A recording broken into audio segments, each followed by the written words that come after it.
Hello and welcome to the Debating Toastcast, a podcast about all things debating, from the Debate Toastmasters Club 104 London Debaters. Hello, well, on this podcast I am very happy to say I am joined by my fellow Toastmaster, debater and member of 104 London Debaters, Sarah Beckwith. Hello, Sarah. Hi, William. Great to have you here today. Thanks for coming. Lovely to be here. Good stuff. Now, Sarah is, as I mentioned, a Toastmaster. She's a debater, but she's also an evaluation champion. But more on that later. First of all, I need to ask you, as we always do, our guests here, where are you from, really? I mean, originally. Well, I was born in Kent, but I've actually lived all over the country, from the south coast to the most northerly place I've lived is Durham when I was at university. Oh, yeah. But the place that I've been for the longest is London. So I moved to London after I finished university, and I've been here ever since. Yeah, brilliant. So basically a Londoner. Yes, I now absolutely consider myself to be a Londoner. I love this city. I love living here. Yeah, it is a great city, of course, and we all know what Oscar Wilde said, of course, if you're tired of London, you are tired of life. I mean, I've even done a Toastmasters speech about it. There you go.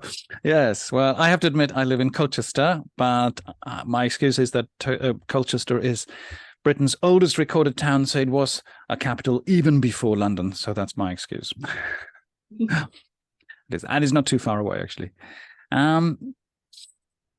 Great stuff. So, living in London, and what are you doing then in London? What's your profession, if I may ask? So I'm a chartered surveyor, so a general practice surveyor, and I specialise in property and asset management. So looking after property portfolios, managing relationships between landlords and tenants, and trying to maximise how those estates are run. Okay. Oh, that's fantastic. Are you allowed to talk about any of the properties you've worked with throughout your career? Any well-known ones, perhaps? Most recently, I have actually been working in the Tower of London and Hampton Court Palace. Wow. In previous jobs, I've done a lot of rent reviews on retail property, so Regent Street, Bond Street, Oxford Street, those kind of places. Oh, well, that's certainly a well-known places for most people who've been to London. Yeah, fantastic. So, Toastmasters then. How did you come to hear about Toastmasters, and why did you join in the first place? I actually heard about Toastmasters through another not-for-profit voluntary membership-based organisation called Junior Chamber International. I was a member there, and our club president in JCI London organised for 2 Toastmasters to come and run some workshops for us on public speaking. So right. JCI is an organisation that provides training opportunities for its members, and then they use the skills they develop to do community projects. And public speaking is one of those skills that JCI develops, but it's not just a public speaking organisation. And I was pretty terrified of public speaking at the time. Right. And 2 Toastmasters came in and did 3 workshops for us. So that's how that was my first foray into any kind of public speaking, because before that I just avoided it at all costs. And how long ago was that, Sarah? That was 2007. Okay, right. So yeah. A few years. Okay. And then you you decided to join a club yourself then after that, or? Actually, I used those speaking skills in JCI. I was doing some leadership positions. I became the club president eventually of JCI London, and having been terrified of public speaking, it still terrified me. But what I found is, being a club president, you have to speak a lot. Yeah. And at the end of my year of having done all of this speaking, I wasn't speaking as much, and I suddenly found that I missed it. And so it was after that I decided to join Toastmasters and continue to improve my public speaking skills. Yeah, exactly. Because that's the key thing with Toastmasters, isn't it? That you're a member of a club where you go regularly, so you get that regular practice, which I think is so very useful because we can all learn skills, and then if we don't practice it, we can either forget them or we don't really get good at practicing them, or doing them when we speak. Yes, indeed. That's why I've stayed a member of Toastmasters for so long. If I didn't practice public speaking, I think my skills would lessen, certainly. Yeah, absolutely. I think that's true. And then debating then. How did you come to hear about 104 London Debaters and join that? I was a member of a Toastmasters club called St Paul Speakers with a member of Toastmasters called Chris. And Chris is a former president of 104 London Debaters. And so I'd heard about the club through Chris. I came to the club a few times when Chris was president, just as a guest. And then eventually I decided that I wanted to practice a different type of public speaking skill, and it's just a very interesting, different take on how to use public speaking skills. Well, indeed. What would you say is the key difference, if you thought about it? There's a few things. So I think there's the teamwork that's involved, and I really enjoy the fact that in 104 we work in a team, so you get to work with fellow members. Yeah. And the topics are set for you. So in a general Toastmasters club, you have quite a lot of leeway depending on what project you do, but you can speak about anything generally, which is really interesting. I enjoy it because you get to hear lots of different things about different people's passions. But in debating, you have this subject, you have to research the subject, and then you have to present an argument about it. You also have to listen and respond to the other team. And I think the kind of subjects that we deal with are very relevant. They're based on what's going on in the world, and the skills that we use in debating, in presenting arguments, in listening to the other side, and then responding to the other side are skills that are really useful in, well, certainly a professional life, but all aspects of life, in terms of having to listen to other people and persuade people of your opinion and viewpoint. Yeah, exactly. I mean, it's a skill that I think today seems to be in short supply often in the public discourse, isn't it? It's like people want to shout their opinions, but they don't want to listen to the other side. Do you find it difficult when you have to be on the proposition side? Is obviously that's the side that defends a particular motion. Do you find it difficult when you have to defend something you personally disagree with? Have you done that a lot, and do you think it's difficult? I wouldn't say I've done something that I was very set against yet. The debates that I've been involved with, either I haven't had a particularly strong opinion or I haven't known that much about it.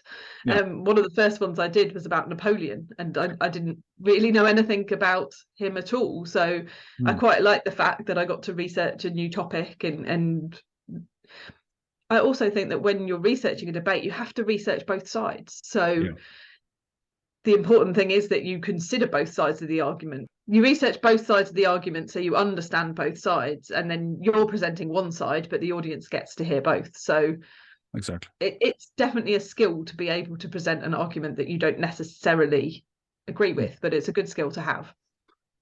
Absolutely, yes. And I think it sort of also helps us to understand that people who have another view, who perhaps disagree with us, that they're not necessarily crazy or stupid.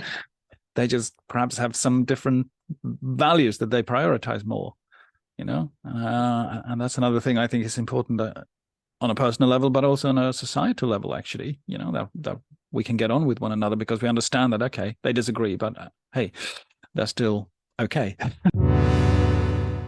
Now, I mentioned earlier you are an evaluation champion, but before I ask you about that, you mentioned just now that it's valuable at work, can be valuable at work. That whole thing with negotiating and listening and making your argument.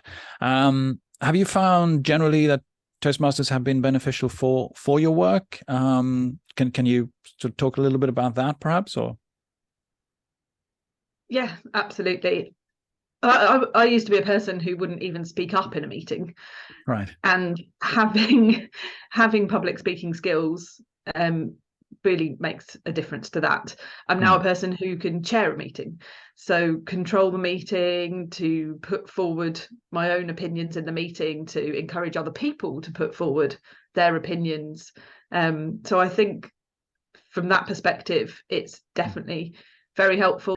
Another thing we do, of course, at Toastmasters and also at 104 London Debaters is something called table topics. So that's where someone will put to you a topic, or tell you a topic and say you need to talk about this for about 2 minutes odd, and then you have to get up without any preparation and talk about it. Is that something that you have found, interesting and helpful? Yes, absolutely. I would say, first of all, challenging. It's the aspect of Toastmasters I definitely find the most difficult, that thinking on your feet. And I used to be somebody who, if somebody asked me a question, I would just get brain freeze and not be able to answer. So actually having that practice in a safe environment like Toastmasters, where somebody asks you a question or asks you to do a mini debate, and to be able to come up with an answer off the top of your head in a short, succinct way is really important, and has been so valuable from, I think, interviews, either being interviewed yourself for jobs or being able to interview other people, but also just those moments that you have with colleagues where you're talking and they ask you a question, and just being able to answer in a succinct way is really important. Yeah, absolutely. Yeah, and to string together, like we do them as mini debates, as you mentioned, and to be able to string together a coherent argument, just impromptu. Yes. It's really valuable, and a lot of people can't do it. So people notice when you can. Yeah, absolutely. No, I think you're right. Okay, so evaluation champion then, Sarah. We got to give a bit of background here for those who are not familiar with what Toastmasters is all about and how things are done. So in a Toastmasters meeting, a speaker will get up, present a speech, perhaps 5 to 7 minutes on just about any topic. And then that person will have been assigned an evaluator. This person will listen very carefully, make notes, and then get up afterwards and give essentially a feedback. We call it evaluation. Telling the person a little bit about what worked well and what could have been done better, etc. And this is so important for Toastmasters that they actually also put on these competitions to really hone the skills and to show what a good evaluation looks like. And Sarah very kindly represented our club, because at 104 London Debaters, we do debate evaluation, but we don't evaluate each individual speech. But Sarah very gamely decided to or agreed to represent the club within the area that we are in. So that's an area consisting of, I think, 5 or 6 clubs, and she won. So then she went on to the next level up, which is a division. So that's I think a few dozen clubs or something, or I don't know the exact number actually in our division, but it's quite a number of clubs. And again, Sarah came out on top and then went on to the next level up, which is district. And I do know on this one, I discovered that we have about 176 clubs in our district, 91. And there were the 8 best evaluators competing about the prize to be the best evaluator. And Sarah actually got the bronze. So 3rd out of 8 on district level. So congratulations, Sarah. Well done. Thank you, William. Yeah, no, that's really impressive. So can you tell us a little bit about what happened? How does it work? How does a competition work in evaluation?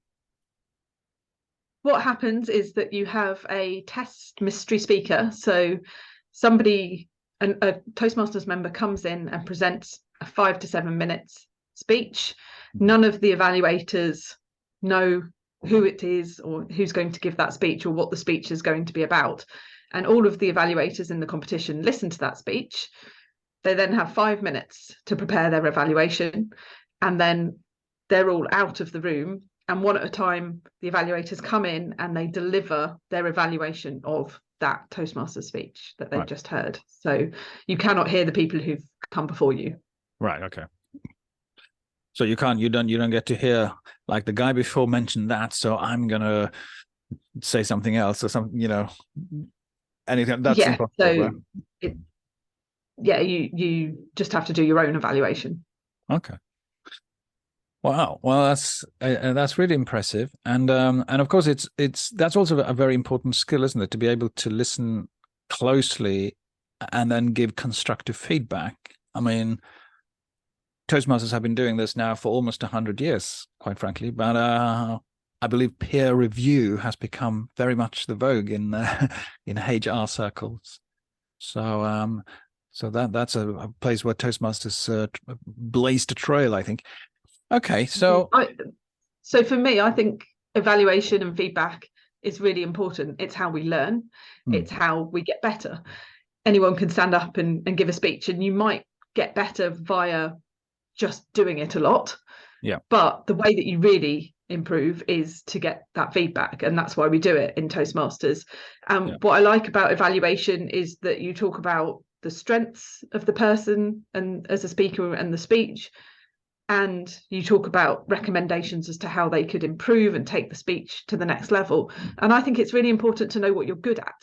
So for me, actually knowing what I'm good at as a speaker means that I don't have to worry about those things. I can concentrate on the things that I'm not so good at and really work on improving those. And that's where I think evaluation is really, really helpful. Yeah, absolutely. And a key thing I think also is that because it's done in a meeting, everybody gets to hear it, which means that not only is the speaker benefiting, but as an audience member, you're also benefiting because you heard the speech and then you hear the evaluation and you think, okay, yeah. Oh, yeah, I didn't notice, but yes, that's true. Or I knew there was something, but I couldn't put my finger on it. But now the evaluator has actually pointed it out. So then you can apply that to your own speaking skills as well. So in that sense, then, I mean, you touched on it, I guess, now, but what would you say, what makes an evaluation a particularly good one? For me, a good evaluation is one that is clear and understandable. So the speaker needs to understand what your perspective is as an evaluator, and you need to be able to implement the recommendations that you've given. I also think when you're competing in competitions at a certain level, you need to find things that aren't obvious. And the more that you can listen, and you don't have very long, you only have 2 to 3 minutes to evaluate a speech, and finding the things that are really going to not be obvious, that really just can hone that speech and make it tight, like make the message clearer, or make it more relevant to the audience, or just really how that speech is delivered, and just trying to find something that's a little bit different and that they probably haven't heard before, because they, having done this speech, they will be hearing lots of different evaluations, and you want to give them something that's not obvious if possible. And I guess one thing to avoid is to retell the speech, right? I see that done occasionally when I'm at Toastmasters meetings, that the evaluator sometimes tells us again what the speech was all about. I guess that's something to avoid, really. Yes, because you really don't have time to do that. If you're doing a good evaluation, you want to get to, this is what they were really good at and why. So how they used their body language, or a particular, you might highlight a particular phrase or language that they used, but you don't entirely retell the speech. You tell the audience and the speaker why it is that what they did was good, or how something they could do would enhance the speech. And again, if you can show them or give a very specific way of doing something differently, for example, they concluded the speech one way, but if you did it this way, and actually give a concrete suggestion that they can implement, that will be the most effective way of evaluating for me, I think. Now, at 104 London Debaters, we do things slightly differently. As I mentioned, we don't evaluate individual speakers, but we evaluate the entire debate. I believe you've done that once already, haven't you? Yes, just once so far. Yeah. So how do you find the difference there? What's the key difference, would you say, between? I mean, I guess I've already said one key difference, but what would you feel is the added challenge when you evaluate a debate as opposed to an individual speaker? Well, with a debate, you've got to listen to the whole debate, which is a lot longer than a speech, and you've got two teams, so three speakers on each team, and it's looking at the effectiveness of the whole debate, how the arguments were presented. But again, it's trying to help the audience and the debaters understand what was done well and how that can be used in the future, and how things could be done better. So for the side that didn't win the debate, if you can find potential reasons why they didn't, or why the other side's argument was more effective, why it connected with the audience more, why it persuaded the audience more, helping people understand that means that they can become better debaters in the future. So I hope we will see a lot of debate evaluations from you, Sarah. Is that something you're wanting to get into now? A bit more debate evaluation, perhaps? Yes, definitely. Obviously, I very much enjoy evaluation. I think it's an important skill to have, and in Toastmasters is an important way for everyone to learn. But as you said, debate evaluation is different from the type of evaluation in other Toastmasters clubs. And I still need to practice more in terms of becoming a better debater. I think there's certain skills that I have as a speaker and a debater, but there's lots of things that I still need to learn, especially around fallacies and recognizing them and how to draw those out, both in a debate and as an evaluator, and probably enhance rebuttal skills as well. So I think being able to pick those out more as an evaluator will be something that hopefully I'll be able to do better as I continue to expand my debate experience. Yeah, absolutely. And at this point, it might be a good thing for me to mention that we do have other episodes of this podcast where we deal with things such as rebuttal and fallacies, and also on the club website you can find the blog where we also write about not only fallacies, rebuttals, but also specifically about evaluation. So so more can be found there for those who are interested in hearing or reading about that on our website. Well, Sarah, I think that just about wraps up our conversation here today. And would you like to give one reason perhaps for the listener as to why he or she should come to the next 104 London Debaters debate meeting? There's so many. I'm trying to pick just one, but for me, Toastmasters is a great place to learn, and I think whenever you come to a meeting you will learn something. So that's probably my number one reason, very closely followed by the members of Toastmasters that we have in our club are brilliant. It's a great place to meet really interesting people, and connected to learning. You learn by interacting with those people and talking to them and seeing what they thought of the debate and having those conversations. So come and learn something and meet some great people.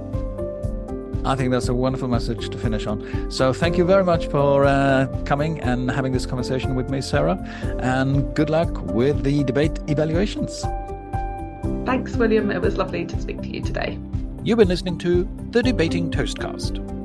Feel free to leave a comment, critical or encouraging. We welcome both. And if you'd like more information about joining the club or coming first as a guest, please have a look at our website, 104londondebaters.club, or send us an email on info@104londondebaters.club. That's info@104londondebaters.club. Thank you for listening.